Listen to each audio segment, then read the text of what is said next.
സുനിൽ, ഇപ്പോൾ നരേന്ദ്രമോദി G7 ഉച്ചകോടിയിൽ ഈ വിഷയം ഉന്നയിക്കുന്നു എന്ന് പറയുന്നു. ഇന്ത്യയെ സംബന്ധിച്ച് ഇറാനിൽ നിന്ന് എണ്ണ വാങ്ങുന്നു, ഇസ്രയേലിൽ നിന്ന് ആയുധം വാങ്ങുന്നു, എന്ത് നിലപാടെടുക്കും എന്നുള്ളൊരു ബുദ്ധിമുട്ടും ഇന്ത്യയെ സംബന്ധിച്ചിട്ടുള്ള. ഇങ്ങനെയാണ് ഈ വിഷയത്തിൽ ഇന്ത്യ പ്രതികരിക്കുക.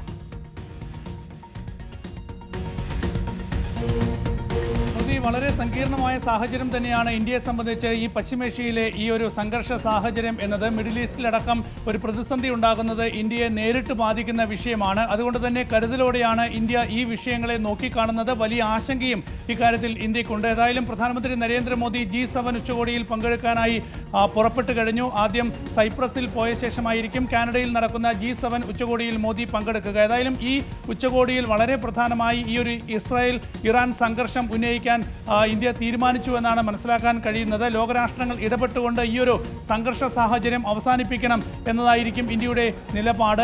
നയതന്ത്ര ചർച്ചകളിലൂടെ പ്രശ്നങ്ങൾ പരിഹരിച്ച് മുന്നോട്ട് പോകണം എന്നതായിരിക്കും പ്രധാനമന്ത്രി നരേന്ദ്രമോദി G7 ഉച്ചകോടിയിൽ ഉന്നയിക്കുന്ന പ്രധാനപ്പെട്ട ഒരു നിലപാട് എന്നത്. ഏതായാലും ഈ ഒരു സംഘർഷ സാഹചര്യം കരുതലോടെ ഇന്ത്യ നിരീക്ഷിച്ചു വരികയാണ്. ഏതെങ്കിലും ഒരു രാജ്യത്തെ പിന്തുണച്ചൊരു നിലപാട് സ്വീകരിക്കാൻ കഴിയാത്ത സാഹചര്യം ഇന്ത്യയെ സംബന്ധിച്ചുണ്ട്.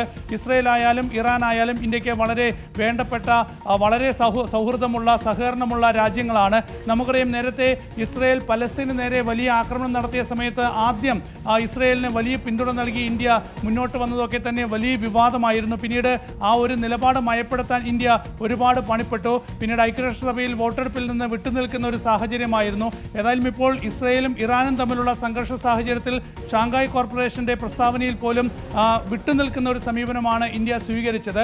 അങ്ങനെ ഏതെങ്കിലും ഒരു രാജ്യത്തിന് അനുകൂലമായി ഒരു നിലപാട് സ്വീകരിക്കാൻ ഇന്ത്യ തയ്യാറല്ല. ഏതായാലും രണ്ട് രാജ്യങ്ങളും ഇന്ത്യക്ക് വേണ്ടപ്പെട്ട രാജ്യങ്ങളാണ്. ആ നിലയിൽ തന്നെ ഈ ഒരു സംഘർഷ സാഹചര്യങ്ങൾ പരിഹരിക്കാൻ ലോകരാഷ്ട്രങ്ങളുടെ ഇടപെടൽ വേണം എന്ന നിലപാട് ഇന്ത്യ സ്വീകരിക്കുകയാണ്. ഏതായാലും കേന്ദ്ര വിദേശകാര്യമന്ത്രി S. ജയശങ്കർ ഇന്നലെ ഇസ്രയേൽ വിദേശകാര്യമന്ത്രിയുമായി സംസാരിച്ചിരുന്നു. ചർച്ചകളിലൂടെ പ്രശ്നം പരിഹരിക്കണം, സമാധാനം കൊണ്ടുവരാൻ, ഈ ഒരു വെടിനിർത്തൽ ധാരണയിലേക്ക് എത്താൻ ഇരു രാജ്യങ്ങളും ഒരു തീരുമാനത്തിലേക്ക് ഉടൻ എത്തണം